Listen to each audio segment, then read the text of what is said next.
বেকার যুবকদের বিপুল কর্মসংস্থানের সুযোগ গড়ে উঠতে চলেছে ত্রিপুরায়, যার ফলে শিক্ষা স্বাস্থ্যর পাশাপাশি অর্থনৈতিক ক্ষেত্রেও উন্নয়ন হবে। উচ্চশিক্ষার জন্য হোক বা কর্মের সন্ধানে রাজ্যের যুবশক্তিকে আজ রাজ্যের বাইরে, এমনকি দেশের বাইরে যেতে হচ্ছে। তাদের প্রত্যাশা পূরণ হবে না জেনে বা ভেবে তারা আর রাজ্যে ফিরে আসছে না।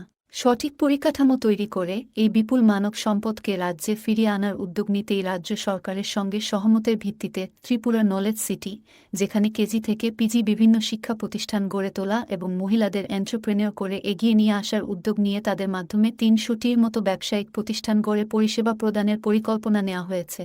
এই বিশাল জনমুখী প্রকল্পের নির্মাণের মাস্টার প্ল্যান এবং নলেজ সিটির অংশ হিসাবে স্পোর্টস একাডেমি, রিক্রিয়েশন ক্লাব ও ত্রিপুরা শান্তিনিকেতন কালচারাল একাডেমির রূপরেখা নির্ধারণের জন্য আগামী ৭ মে ২০২৪ মঙ্গলবার বিকাল ৩টে থেকে আগরতলা প্রেস ক্লাবের সভাকক্ষে এক আলোচনা সভার আয়োজন করা হয়েছে। এই প্রকল্পের মাধ্যমে ত্রিপুরায় বিভিন্ন কর্মদক্ষ ব্যক্তিদের ফিরিয়ে আনা ও তাদেরকে স্বনিয়োজিত হতে পারার সুযোগ দেওয়ার লক্ষ্য গ্রহণ করা হবে।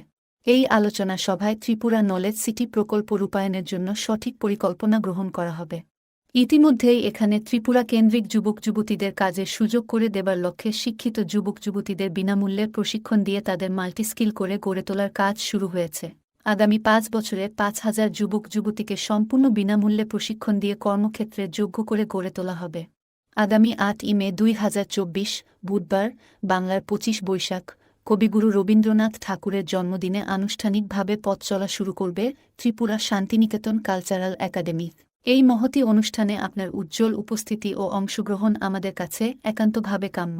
ধন্যবাদ জানাই Shri Malay Peeth, president, Tripura Santiniketan medical college এর তরফ থেকে।